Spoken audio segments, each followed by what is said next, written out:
Friends 2.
And during that time we couldn't really meet or anything, so I just I was trying to get the other guys involved in doing and utilizing this time to like do like home recording and stuff, and just kind of like email ideas. And unfortunately that didn't really happen, so I just kind of decided to kind of do my own thing.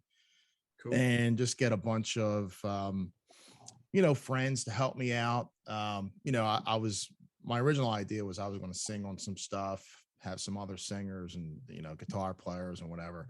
Mm-hmm. So yeah, basically I had this song that I wrote with my buddy Albert, and we had this song written like 10 years ago, but it was just a like very, very basic demo. So I was like, do you want to, maybe we got this time, maybe we'll do like a real version of this. And that's what happened, and we released it, and it did really well. Good. And so how about we do a second one, and then a third, and then a fourth. And we would just release these singles on streaming services. The idea was just to do one song a month. Cool. And just kind of turned into this, like a real band now. Hence the name. It wasn't really, that wasn't the original idea. How did you come up with that? Yeah, right. Yeah, you got to thank my parents for that. So the idea, I was like, what am I going to call it? I'll just call MonteCarlo and have a bunch of friends. But then it turned into a real band, and people who don't know me are just going to think of the car anyway. So right. So I kind of lucked out. That's a nice car anyway. I mean, yeah. So do you have a special songwriting recipe that you follow when you're writing?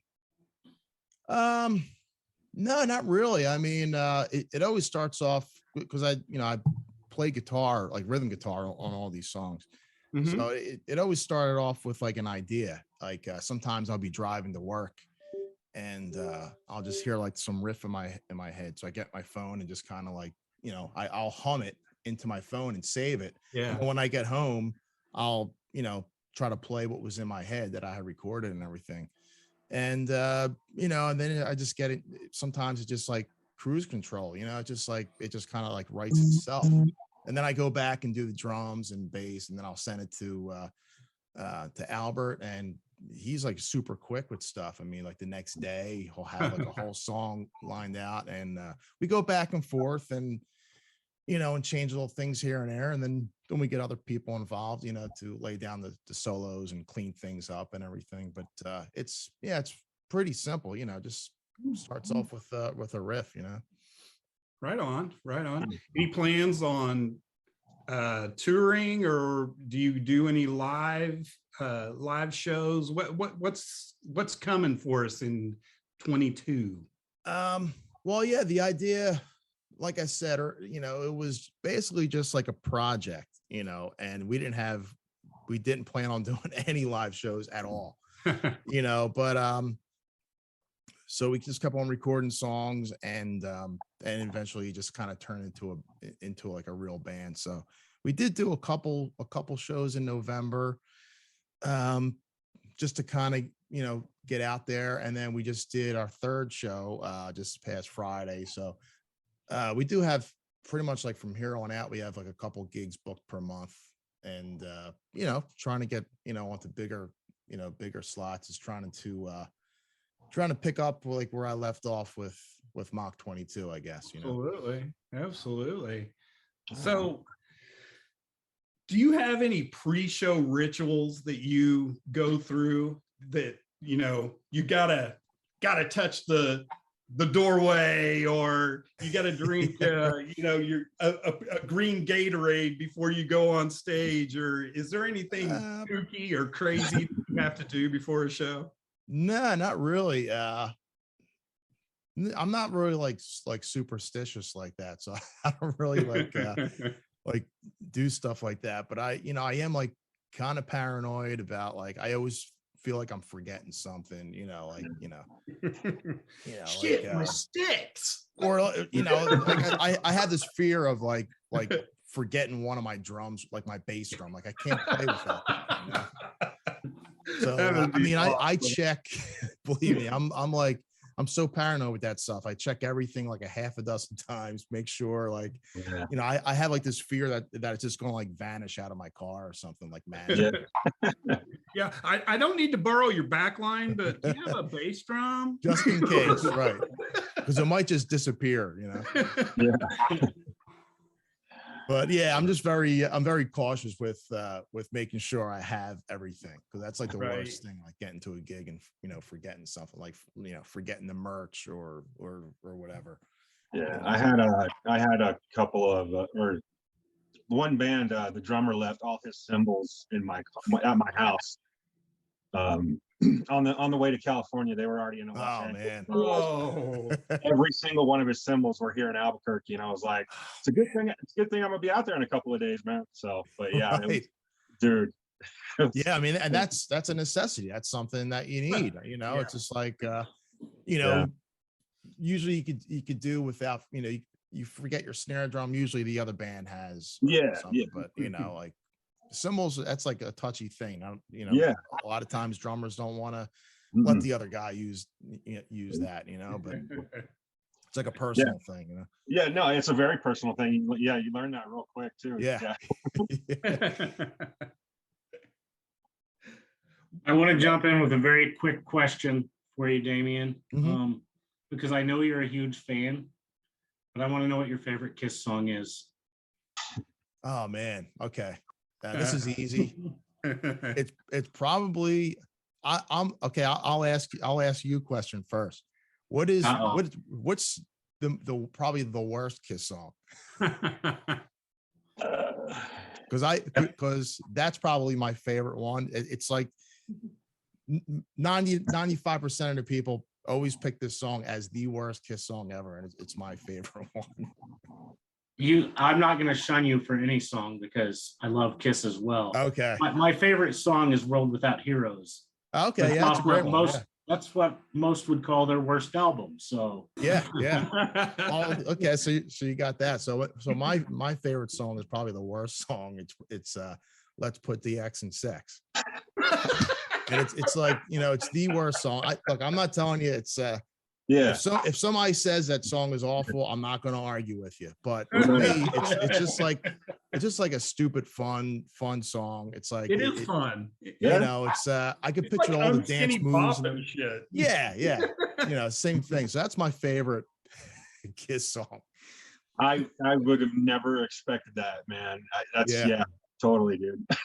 Yeah, I mean, expecting something like I Was Made for Loving You or something, from the disco era. Yeah, something weird. I mean, it's that simple. Like that's like, it takes me like not even a second to even mention that. I freaking love that song. That's why I'm laughing so hard. I'm like, dude, I dig that song. Yeah, right. That's a great fucking answer. Yeah. Well, that was like I think that was like the first Kiss record I got. I think was that one. So like those two songs, like I remember them doing an interview in Hip Parader, and Paul was talking about those two songs. You Make Me Rock Hard and Let's Put the X in Sex, and it had the lyrics in there and everything in the back of Hip Parader. And I don't know, I just always listened to that back then because it was my only Kiss tape that I had, and I actually prefer those versions of the songs too. They're like all remixed, like Deuce and all that, and I kind of like the way they sound. Probably, again, it was like ingrained in my brain, like those versions. So that's like what I prefer. How probably old why were I like that. How old were you when you got that? Probably like 12, I think. Yeah. Yeah, it was pretty. That's the age, man, right there, Yeah. dude. You get a copy of something, and it just it ingrains in you, man. It's like, fuck. Right. I know. I mean, a lot of people, a lot of friends of mine, they kind of, laugh at, what their interest when they were, at that age. But for me, those were like my favorite movies, all my favorite music, band songs, everything is all from like that age, when I was like 9 to like 14 or something, Yeah. I still love that stuff. I don't think it's funny. It's just, it was a great period of my life, and I still love that, Yeah, man. Hell yeah. That's a great answer, dude. Good question, John. Come on, Charlie. You know I have to bring Kiss up if I can. And it's I mean, yeah. Always got to squeeze it in. Yeah. Yeah. John and I have a not really a feud over Kiss, but like, I don't. Yeah, it's a whole thing. Yeah, it's a love-hate thing. I definitely get that. It's not. It's not Kiss. It's Gene. It's Gene. It's Gene. Yeah. What's with for fucking bass players, man? Use his name and cost us $20 million. Good job. I know. My bad. Like, yeah, I mean, I definitely get it. I mean, yeah, those guys, their personalities, it is what it is. I don't really take them too seriously. I think a lot of it is like an act. Yeah, you can't. If you do, then you don't get it. Exactly. Right? Yeah. Exactly. On top of your old 12-year-old influences, is there people now that you listen to that you weren't listening to back then that influence your style of play now?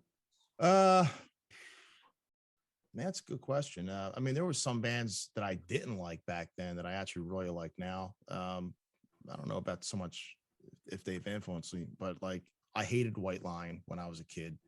And Vito Bratta is probably like my favorite guitar player now, Oh yeah. And I am a big fan of that band. I think they were different than everything else that came out, like lyrically, like they didn't really, their songs weren't about partying and all the cliches and stuff. They're more like kind of like political in a way, like their lyrics are about things that are going on in the world, and like real humanitarian kind of. Yeah. Like sure. Little Fighter, and When the Children Cry and stuff like that, and just like really good lyrics, and musically, I thought Vito Bratta was like so underrated, man. Amazing player. Yeah. I remember seeing a live show of White Lion on TV, and I had never really even paid attention to Vito Bratta or anything like that. And I'm like, oh my gosh, this guy, he is like freaking amazing. Yeah. Amazing. Yeah. Mm-hmm. And I was just in awe. I was like, he is really doing that. He reminds me so much of, I want to say Eddie, just how there is, he does all the fills, and there's not a whole lot of rhythm playing. It's a whole bunch of, I don't even know how to describe it. I mean, Extreme, I know exactly another one that is that way. Where if you were going to lyrically follow that guitar, you couldn't. Yeah, right. It's almost like its almost like another voice, like what he's doing with the guitar. It's absolutely almost like a vocal melody line. It's like he's doing that on a guitar. It's not your typical rhythm guitar stuff, Yep. It's like really interesting playing. Like it's like what Eddie took, he kind of took it to like the next level. Yeah. And like Nuno is sort of like very similar style like that too, Yeah.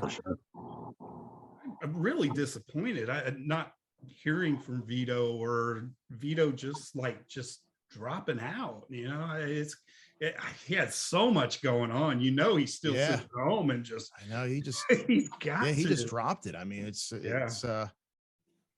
but everything I've heard, it's like he did it for the right reasons. It's his. People say family comes first. But he really meant it. I mean, I know he took care of his parents. All these years, and at this point, I guess why come back at this, Right. this time, I guess he kind of just wants to leave it as is, and Probably. like people come back after, like look at Jakey Lee. He didn't do anything for years. He comes back, and there was some naysayers and everything. But hey, man, it's like I'm just happy to see him out there playing again. Yeah. Hell yeah. Most definitely. So, what new bands are you listening to? Is there anything out there on your radar? Well, some bands I discovered on the Monster Rock cruise. Like there's a newer band called Nestor. They're from Sweden. Oh, cool. And John's writing it down. I saw that, John. That was really good.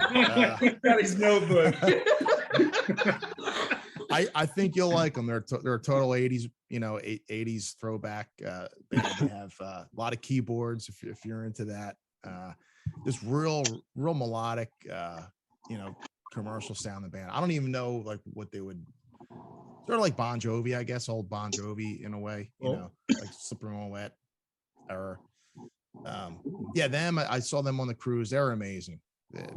They blew me away. They're actually, they've been around for a little while, but I saw them on the cruise, and it's phenomenal. I mean, I saw them on the 2020 cruise, and I was listening to nothing but Heat nonstop every day for months straight. Nice. Nice. Yeah. Right, definitely those two. If somebody was to look at your Spotify playlist, what would you be embarrassed of? Like, wait, don't go into that one. You can't like make him call something out like that.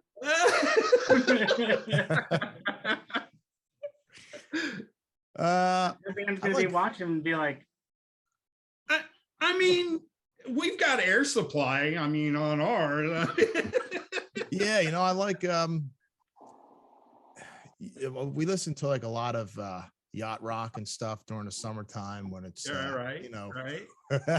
We're just kind of like chilling out, having a few drinks. It's sunny out, it's real nice, so we put the yacht rock on. Yeah.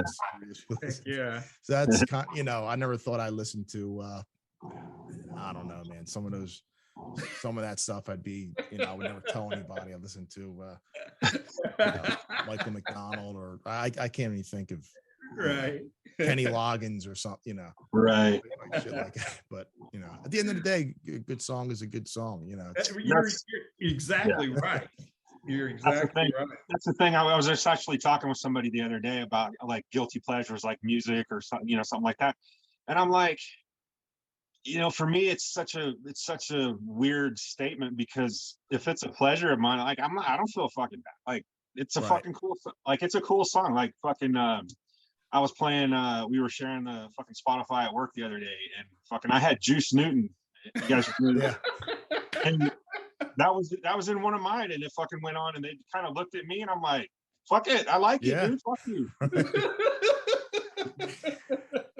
Yeah, I got a lot, there's a lot of stuff like that, like a lot of like we went to Nashville a couple years ago, so I kind of, that when I came home, it kind of took me down this old school country rabbit hole, so like Johnny Paycheck, that's like, he's like one obscure like outlaw country guy. I got really into him. And but it's like stuff that I never thought that I would ever like. Actually, when I don't listen to the radio that often. It's usually like I listen to the satellite radio, but when I do listen to terrestrial radio, there's like an R&B station in Philly that I listen to, and it's like all 80s kind of like Bobby Brown, New Edition stuff. It's like, I don't know, it's just like dumb. Again, it's like fun. It's just good music, Good is good, man. Yeah, it really is. I mean, just like we had a guest on last week. I was like, I freaking love blues now, man. Yeah, right. Like, holy shit. Yeah. I never thought I would just get into it like I did with him. He was so phenomenal, but good music is just good music. I mean, it was really cool. It was really cool. Man, there's a lot of. I told you guys he was good and he sang blues. You were right. Yeah, man. But like you said, a good song is a good song. I mean, definitely, dude. So Yeah, when I was younger, I would never, I'd always turn my head up to that stuff. Was like, nah, man, I'm not listening to Yeah, you country try to or be R&B, tough. metal, Try to be cool. Yeah, like I'm not gonna Right. listen to that. No. Yeah. Juice Newton or something. Yeah. Nickelback. Nickelback. Yeah, that I don't like.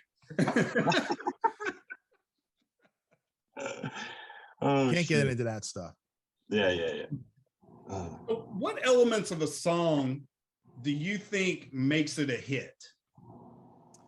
Well, you definitely need that hooky chorus. I mean, that's the most important thing, Yeah. Like a lot of our songs, pretty much all of our songs are under 4 minutes. Mhm. So you could get in and out in 3.5 minutes. It's we don't have long, minute and a half long intros. Don't bore us, get right to the chorus. That old saying. So you definitely need like something that people are going to be able to sing along to, and and Right. stick in their head after. Kind of like the X and Sex. Exactly right. I mean, as bad as it is, you can't You're forget right. I love the hooks, and I can't. I don't care what anybody says. Everybody freaking loves to sing along because they want to be that karaoke star. They want to do. Everybody wants to do it. That's the truth. So hey, I got a weird, like, kind of off the wall question, but it was when you were talking about like writing songs earlier. Is there a song that was just like, and it's kind of a weird question, but like, is there a song that was like kind of a pain in the ass to write? Like it just didn't fall together very fast or like kind of very smooth, but ended up being a really great song later? Man, I don't know. It's That's kind of weird, but yeah, I'm trying to think. Everything has really come pretty quick. I mean, there was a few stuff. There's some stuff that we had that we never even finished because it just kind of felt like it was, it just wasn't coming along. So we just kind of like push it aside. But those things you always revisit. okay. 6 months down a road or a year or whatever, and maybe something will spark a new idea. But yeah, usually if nothing, if something isn't clicking, we just kind of move on to something else, and eventually it will, because if not, then it's just it kind of feels like forced, like you're trying to force it, and then it kind of doesn't feel right. Yeah. That makes sense. Yeah. Oh, sorry, Charlie. No, I was just that makes total sense. Yeah, man. Kind of bouncing off of that, how do you know when a song is finished? Is it 3 chorus or 3 verses, or is it 4 verses? When is the song done? Yeah, we just go by the we always stick to like the simple formula, 2 verses, solo, verse, solo. I mean, verse, chorus, solo, chorus, maybe like some outro or something. I mean, there's no works. We're not trying to like do Dream Theater type stuff. But so I mean, there's been times where we thought something was finished and we go back and I was like, yeah, maybe I think it kind of needs something more, and we would go back and maybe add something. So I guess it's a case by case basis, but usually we know when we keep on listening to the song over and over, and it's like we become fans of our own stuff, which is Absolutely. That's usually when I know it's we got it. Right on. Yeah, that makes sense. All right, so if you could play in any other band, a current band, it doesn't matter, what band would it be and what would you play? Well, it could be like a real band, or like some fantasy situation. Well, I'd probably put myself in Kiss. I'd fire Eric Singer, and I'd probably jump in. There you go. But throw me in. I'll jump in the DeLorean and I'll go back to like 1973, and I'll wait for Peter Criss to roll up and meet them, and then I'll shove them in a trash can or something. Like, I'm your drummer. Right, that's how it would go down. I'm your drummer now. I'm the guy who talked on the phone. Makeup on. It's like, I'm ready. Yeah, I'm the guy you It's a talk perfect look. to. You got the gig. Exactly. That's badass. Yeah, that's funny, dude. Hey, do we have a little sound clip to play? Maybe, I Randy. think I think we do. Like we should let's get a little song in, like bit. play a little music, the little bit we can. I agree. We keep getting surprised.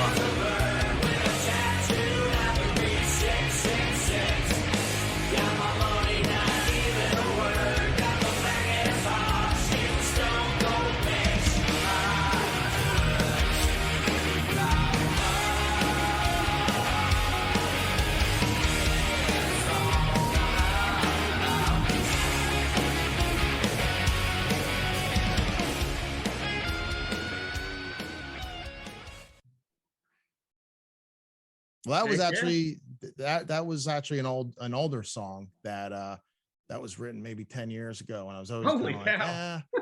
like, it's not quite right. So, we revisited that and kind of changed some things. And, that's one of those things that was kind of like set aside and Yeah, 'cause it came didn't back. feel right. Yeah. Then we kind of revisit that, many years later and, turn into what it is now. Cool. Yeah.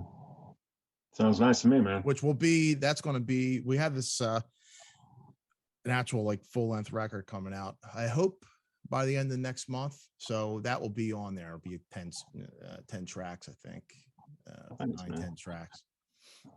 So real quick before we get out of here too, where can we find everything about you and everything that you've got, man? Well, Facebook will probably lead you everywhere. So Okay. just type up MonteCarlo the band. Yeah. Some reason Facebook won't let me use MonteCarlo. So I had to put the band on there. So, but we have links to our Instagram. We have a YouTube page. Actually, I have a podcast with Bert the singer. Oh, nice. Mixtapes and tasty cakes. So we put everything on Right on. YouTube, and all the music, all the all of our videos. It all lives on that page. So Nice. so we actually call it Dan Burt Entertainment. So, but if you Okay. type out MonteCarlo Animal, that's a video we have on there. You'll see Yeah. podcasts and all that stuff. So Sweet, man. I know. Cool. Well, thank you, Damien. It Dude. was great thank to you. see you, man. yeah, likewise. We appreciate it, man. Yeah. Yeah, if you're anywhere in New Mexico, Kansas, or Oklahoma, let us know. What's up, dude? We'll do. Yeah. Yeah, Absolutely. dude. Yeah, man. Fucking thank you so much, man. And come back anytime. Anytime you got something to push, or you just want to We'll shoot. do. the Yeah. shit. Absolutely. Appreciate it. Thanks for having me. Thanks, bro. All right, guys, take it easy. Have a You good too. one. You too. Thanks.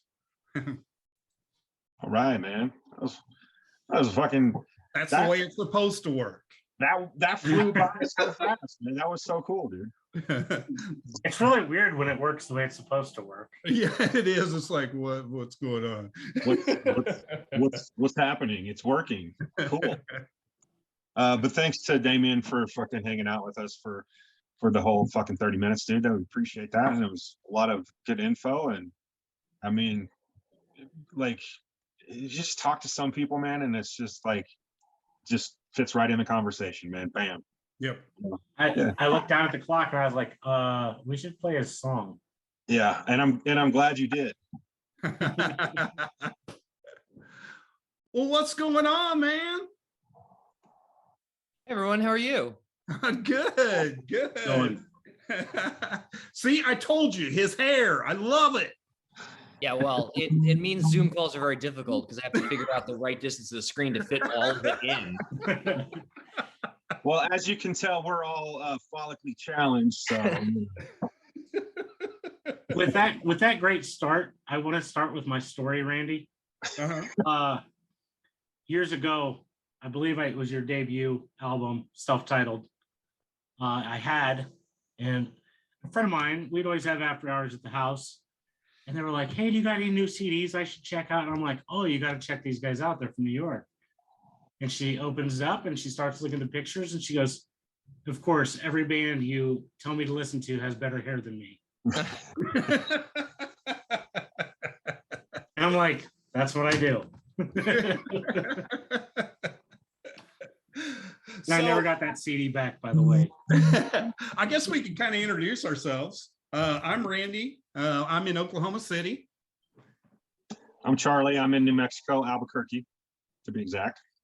And I am John. I am in Topeka, Kansas. Cool. Well, I'm Chris. I'm in New York. I live on Long Island, so that's why I mispronounce most of my words. Oh man, yeah.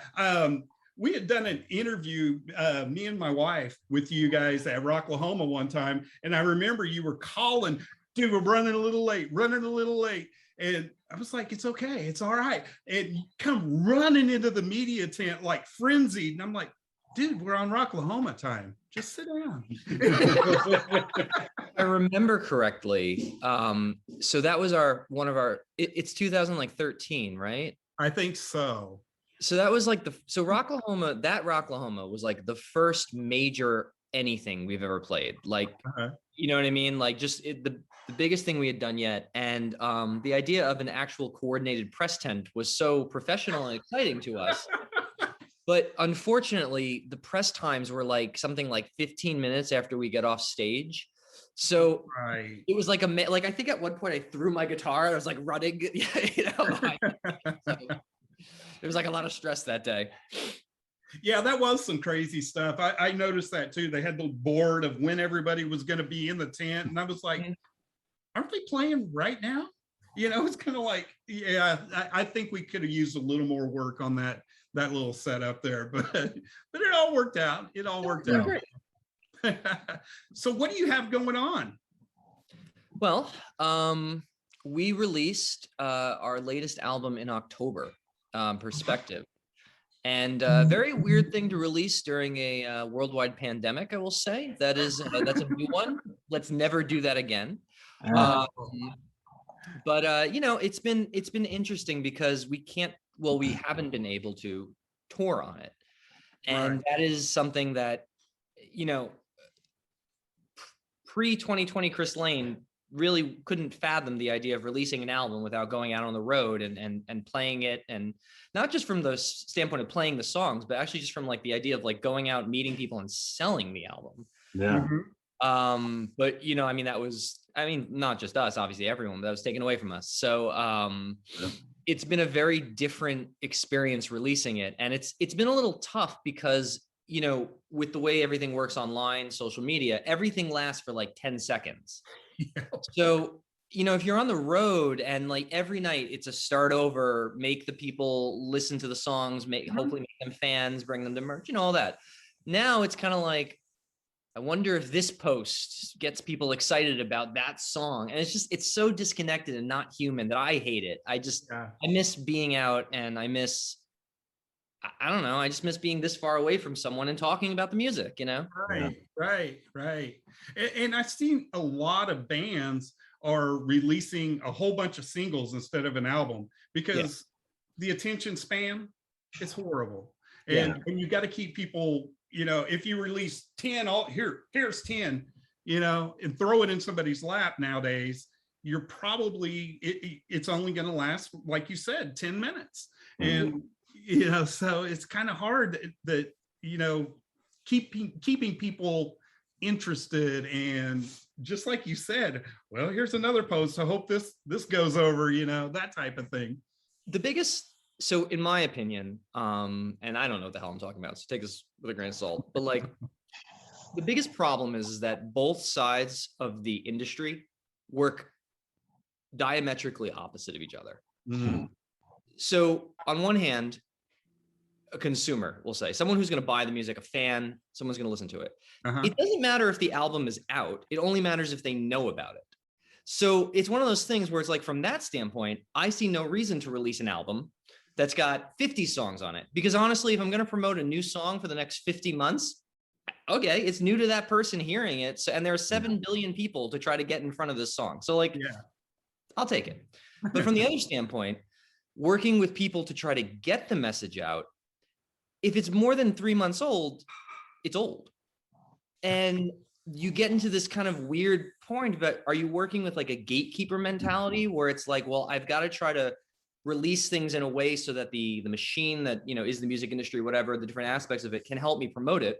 Right. Or, you know, in a band like us, who we sell physical product, and we're very lucky that fans, you know, have helped us with that. It's way more advantageous to release an album because we know that we're going to be able to sell it and move it. But we're shooting ourselves in the foot because now it's, what month is it? March. That's yesterday's news. So it's a very weird world. And like, you know, again, taking away touring was the one equalizer, because like I decide when we tour. So I could go out and be like, I'm going to talk to you about this album. And like, unless you leave the venue, there's nothing you can do about it. Yeah. You know? Right on. Right on. Oh, man. Well, that is so true. I mean, I've never even thought of the two different sides. It's like being old news. You're right. 3 months old is a baby to you guys, but on the record side, it's kind of like, you know, it's just the nature of how fast information travels nowadays. You know, I mean, I kind of compare it to like people in the 50s and the 60s getting their evening news. I mean, everyone's got a phone, right? And everyone's completely up to date on whenever the president sneezes. So like, you're like, oh, that's happened. And that's it, you know? So like, you can't compete with that kind of information and just expect everybody to just act the same way they used to. Yeah. Yeah.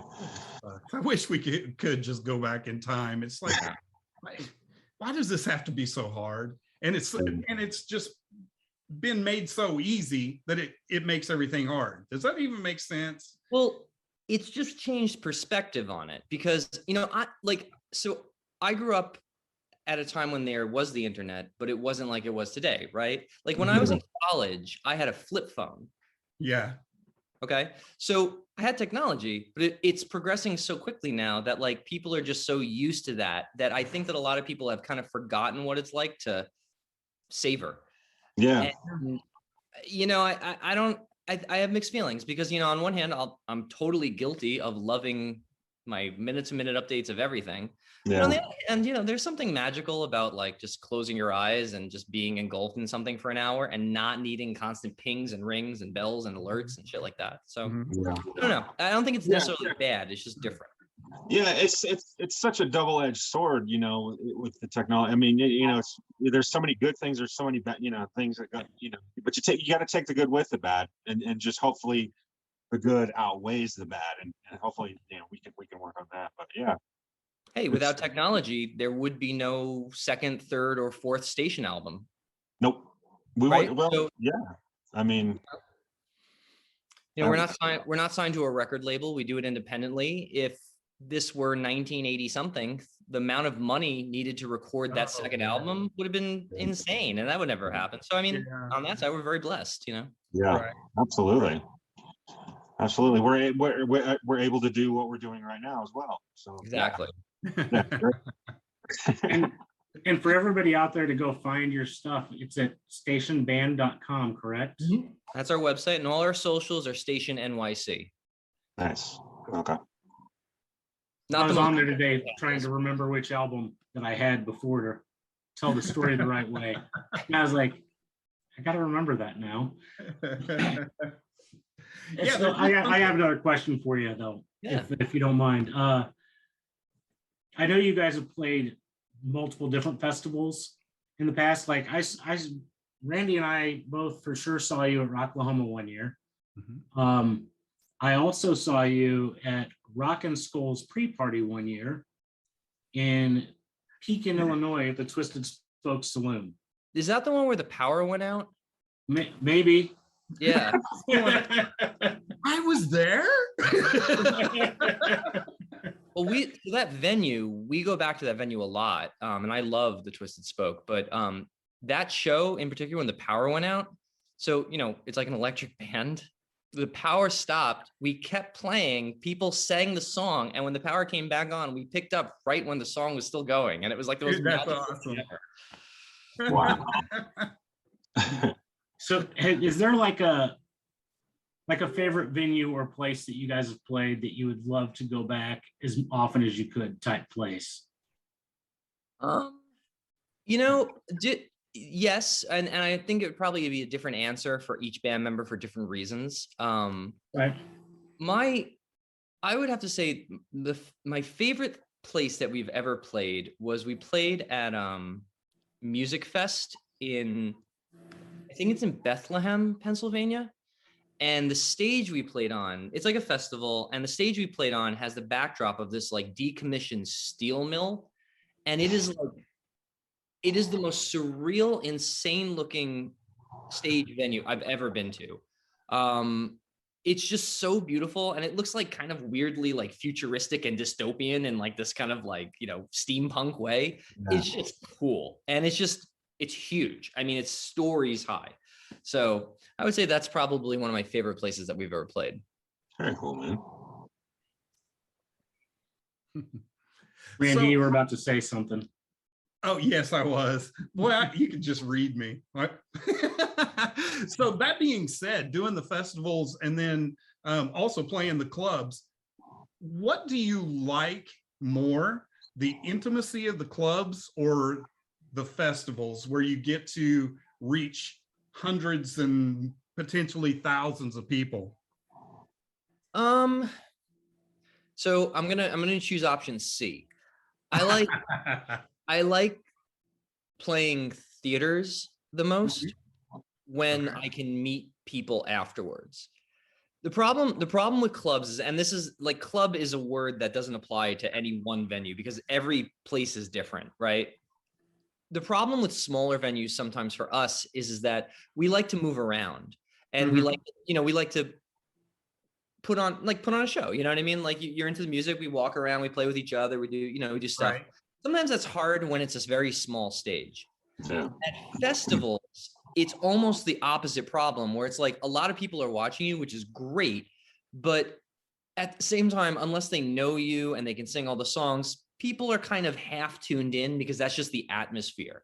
Like a theater or something, when we've opened up for other people, it's great because, you know, we've got an audience who's like sitting there watching the show. They're not doing anything else. And then it's a small enough kind of thing where afterwards we can meet them at the merch table. We can go out and say hi to people, and we can have that human interaction that we still like. You know, a lot of the time at like festivals and stuff, the second you're done playing, people have to run to the other thing they're going to see. So you kind of lose out on, unless someone's like really dying to meet you, you lose out on that kind of like casual, oh, I want to meet the band afterwards and say hi, or you know, whatever. Right. That's awesome. I never even thought about that. I like in the middle. Yeah, that's cool. That's cool. Awesome. Yeah, it's just different, and every place is different. And, you know, one of the biggest things that I've always kind of found really influences the show is how the venue treats you. And we have been insanely lucky that we've worked with a lot of really cool people who have just done right and really been helpful to us, you know? Right. Never piss off a sound guy, ever. So what's your plans for the rest of 2022? I fixed it. 2022. Well, assuming nothing else changes those plans, which I mean is like now month to month. Yeah. I know we're expecting a new strain soon. Well, you know, so we were going to tour in April, and we were going to do so the biggest problem for the band touring wise is that you can't book a real tour and cancel in the middle of it and still be financially okay. Right. So like, it's almost like fear that stops a lot of bands from touring, because you're just like, I just can't afford to have this taken away from me if God forbid someone gets sick, or, you know, that's the new thing. But like, the thing before that wasn't the sickness, it was sickness combined with local laws changing if you could perform. You know, that was 2020. Then there was 2021 with sick. Now it's kind of like, well, you know, like in New York, it feels like the mask mandate has been lifted, you know, people are out and about with that. It feels very normal. And if that stays the same, I think that that's a good sign. Yeah. In December, things felt really normal in the first part of the month, and then descended into hell really quickly. Yeah. And we were planning on touring in April, doing like 4-day weekend kind of things to try to mitigate a long tour of not getting sick. Well, that's Right. yeah, that's a good You know, and idea. we would have to do it in a way where it's like we can only go probably as east as like Ohio. Mhm. You know, we can go up to Maine, we can go south to Georgia, and like we make like a triangle. I don't know, early January, we canceled all our plans because there was just no sign that that was going to actually be feasible. Right. Come mid-February, things are fine again. And it's just, so we're talking about trying to do like a real good old-fashioned tour, probably at the end of the summer, early fall. Okay. Cool. Yeah, you know, I mean, it's enough time to definitely see what happens. The real question is whether or not we have a new album that's almost done. Do we want to release more music before we tour or not? And that's a real head scratcher because there's a lot of factors that go into that. So we'll see. Yeah. But I can see Station getting back on stage for real by the end of the year for sure. That's good. That's good news. I mean, yeah, we'll keep our fingers crossed, but I mean, it's such an unfortunate, weird, strange time that we're in right now. It's just everything is like you said a minute ago. It's like almost month to month, and now sometimes week to week. It's like, what are we doing? Yeah, it's unfortunate. When other bands are touring, you got to, you know, one of the things that we have to constantly deal with is that, you know, we're not a band that's playing in venues that have all that space sometimes. So, you know, I saw a lot of bands touring and they've got like people taking photos with them with like the plexiglass and stuff. Yeah. I mean, regardless of how you feel about that, there is no way we can bring plexiglass. And No. then there's the other conversation about having, you know, our merch sellers. How do you feel about sending your merch seller into a crowd of people when they might not feel safe for whatever reason? And it's just like, that's another consideration now that I never thought I'd have to deal with, you know? So Yeah. it's just a lot of new problems that you just, I don't know. It is. It's like been a whole bunch of hurdles. Yes. It really has. And I never even thought of that. It's kind of like in our minds, it's kind of like, okay, everything's lifted. Why aren't the bands out there? You're absolutely right. It's kind of like you can't stop in the middle. You can't.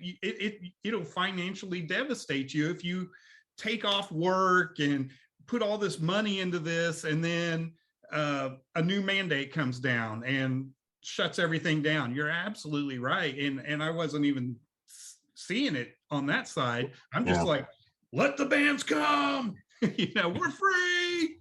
I love playing shows. I love traveling to play shows. I don't love the actual travel itself. And you know, I mean, I can tell you which my favorite rest stops are on every turnpike, and I can tell you, you know what I mean? Like we've done it so many times. The biggest fear is always like, you know, if God forbid someone did get sick or you had to cancel your tour short, you know, we're all based in the Northeast.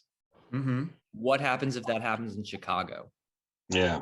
Oh yeah. You know, and then you're dealing with the cost of gas right now, which is insane. And Crazy. that cuts into profit right there. So like, you know, there are all these variables that like, you just like, sometimes I'm not going to lie. I wake up in the morning and cause you know, we do all this ourselves and I just kind of be like, I just want to play the guitar. But right. like, Right. Yeah. Why does this have to be so Dude. hard? Yeah. What? Yeah. What? This is just a current event question. Where you're at right now, what is the average of gas right now? So it's above 450. I filled up my car the other day. It was like $65. Damn. It's a lot. It's a lot. It's 417 here or something like that. Yeah, it's ridiculous. It's And don't forget, we have a bus, and the bus is not known for gas mileage. So No, they're not. we were joking about it. We were talking about just like what would have happened if we were planning to still go out in early April with the gas prices and how that would have eaten everything. And I was just joking. I was like, we'd have to do it acoustic because the instruments are too heavy to weigh the bus down. Yeah. Right on. Hey, I think we got a song maybe queued up that maybe we could listen to before we part ways. Maybe. Listening to.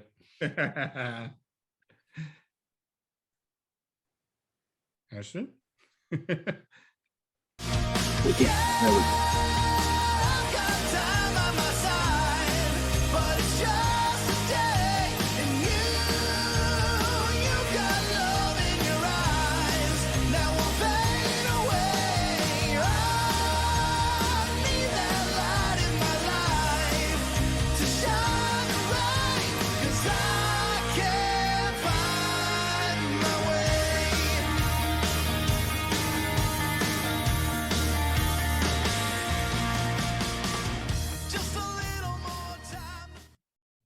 That's good stuff. See, Yeah, that's fun.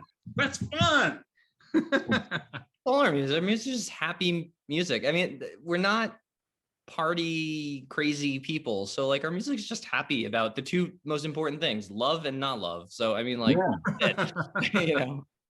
Yeah. You guys just have such a clean melodic sound, though. It's gorgeous. Thank you. Yeah. It really is. Yeah. We're very Absolutely. lucky to have found each other because we're very in sync with what we like to sound like. There's no internal struggle about the way it should come out of us. And I think it's because of the way our hair naturally grew out. And it's just like we kind of like gravitate towards each other. You know, That's how we found each other too. well, I tell people all the time, and they're always like, well, you know, with the style of music you play, you grew your hair like that. I'm like, oh no, it's the other way around. Yeah. Like, this is the way it came out. And I think that led me there because I was like, yeah, this is where I belong. Yeah. But no, you know, we all like it, and we all kind of like, we do what we need to do to serve the song, and we trust each other in what the other brings. You know, we've always had a working relationship where we kind of view the songs as a representation of all of us. So if like Pat, like our singer Pat, has an issue with something that I'm playing on the guitar, he should tell me and we'll talk about it, because my guitar playing represents him as much as his singing represents me. And we've really never had an ego problem with that. We're very peanut gallery. We're very, you know, like everyone just talks to each other, you know. That's good. That's that's good to hear for a band, especially, you know, sometimes you have egos clashing, or, you know, just different opinions on different styles. But yeah, that's groovy that you guys can just you guys mesh together that well. That's cool. Yeah, we're just actually, that's been the hardest thing about the pandemic, is not even playing with my musicians, it's not seeing my friends. Yeah. You know, I mean, that's been a real problem. Yeah. Right All on. right. Well, thank you, Chris. I really appreciate it. Thanks for having me. Yeah, no problem. And if you have anything going on, new releases, just hit us up, man. Just go, hey, can I get like 10 minutes on the show? We're on every Wednesday, and we can slide you in. That sounds great. Thank you. Seriously, man. We really appreciate you coming on. And, you know, if you get that tour coming up at the end of the summer, come back on and we'll promote the shit out of it for you, man. I appreciate that, guys. Thank you so much. Absolutely. Thank you, Chris. I will see you soon. All right, have a good one. Everybody, that is Chris from Station. You can find their stuff at stationband.com. Go buy their new album, Perspective. They need to get on the road. Yeah, man. Yeah, because dude, that's crazy. Like, I that stuck out to me when he said, you know, they released an album, and then, you know, as bands do, they release an album and then they tour on that album, and then they get a tour. That's fucking crazy, man. Like, I can't imagine that. That fucking sucks. Yeah, I've learned a lot tonight. I really have. Like, I've never really thought of it on the other side, because basically it's because we're being selfish for ourselves. We want to see live music. Yeah. Like, ultimately, that's what it is. Like, we're It is. I need live music, but the bands are like, I ain't getting out there. What the hell? Like, We wouldn't do it. I totally get the way he said it, though, because I was like, Yep. it never even hit my brain that that was an issue for them in that aspect. Yeah. I'm just like, why can't I just see live music? That's what I want. Yeah. I was like, Everything's open. Come on. come on. Come on. Do it now. We're going live. Yeah, like we're going live. Why can't they? I know, man. So that's how we're supposed to do it, right? Absolutely. That's how it should have happened. Yep. That's 100% how it's supposed to work out, guys. Both of our guests showed up. It was like boom, boom timing. We were there. We had a nice little gap in the middle, just for a little segue between. And let's give everybody a little insight to who's on next week. Well, hold on, man. Shout out to fucking Hit Parader magazine, bro. Fucking oh, dude. I'm glad you said that. I got other things to mention. When he brought that up, I was like, "Fuck yeah, dude!" It's like fucking Hit Parader Circus. Hit Parader. Dude, shout out to the fucking 80s fucking metal magazines, dude. Yeah. Metal Edge. Metal Edge. All right. Metal Edge What- also has a online store again. Oh You shit. go to their Facebook, or I think it's probably metaledge.com. Mhm. They're not printing physical copies of Metal Edge, but they are doing a online zine, I guess. Okay. Zine. I don't know the right word for that. You're making up words again, John. So it's gonna be a hit word. Who do we Yeah, have next something week? else I wanted to bring up tonight and during the show. I want to applaud Dolly Parton Oh yeah. Yeah. Oh, yeah. for bowing out off of the ballot from the Rock and Roll Hall of Fame. I She mean- said she didn't feel worthy. No. I'm like, of all the crap that they throw out there, I think Yeah. Dolly's probably worthy. Yeah. She Yeah. could've And done I'm it. like, yeah, I'm like, you know what? Just because she did that, put her fucking in, man. But I'm also like, I want to see more artists follow suit. You know, more should, because I would feel weird. Like if I was a rock and roll musician and I got fucking inducted into the Country Music Hall of Fame, I'd be like, Mhm. what? Why? This is weird. I'm not country music. It's like, There's pop stars, there's R&B. I mean, it's right. I'm I've been- fine. I'm fine if they want to put those people in there, but just call it the Music Hall of Fame. yes, I've Yep. been saying that for years. Stop calling it the I rock and agree. roll. Stop calling it rock and roll, because it's not all rock and roll. Just call it Mostly, what it is. And who voted on that? They know she's not. There's like 5 people, and they're Bro, like, we should put this person in. I actually there's like some sort of a panel of Yeah. them, like a people who don't fucking know the difference. They're the type of people who don't even listen to music, and there are people like that.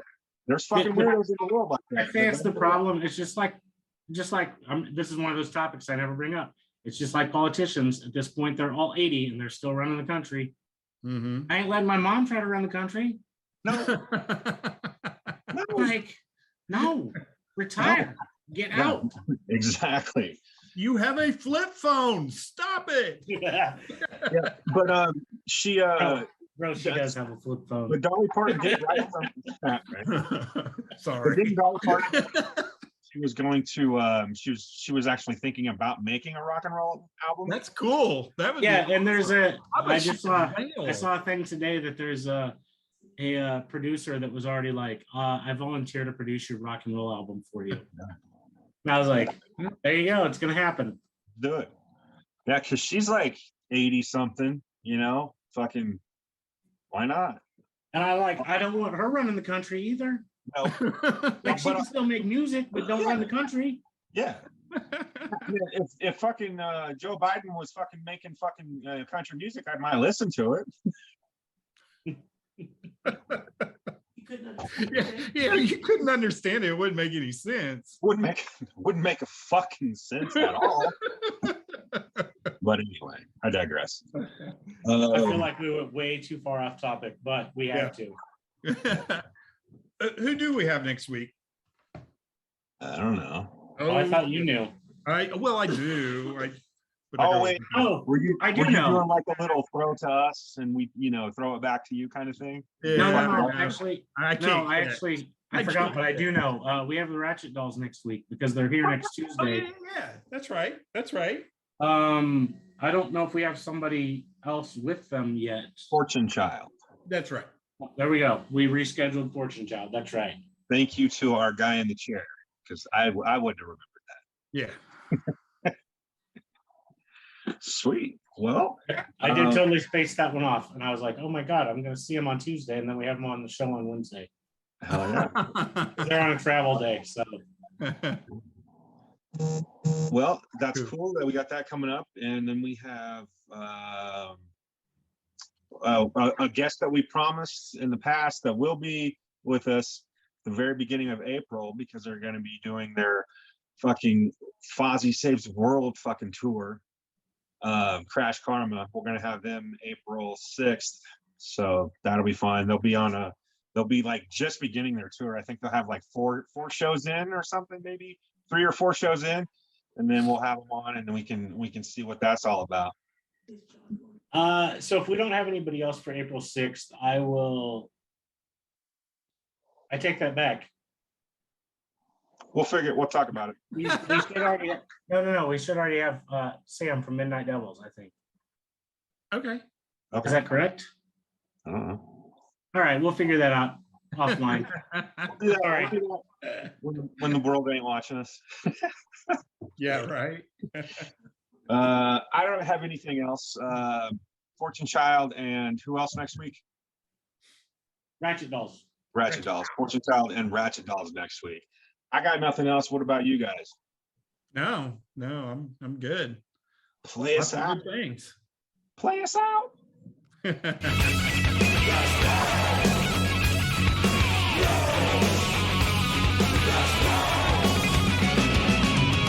bang your ugly friends too.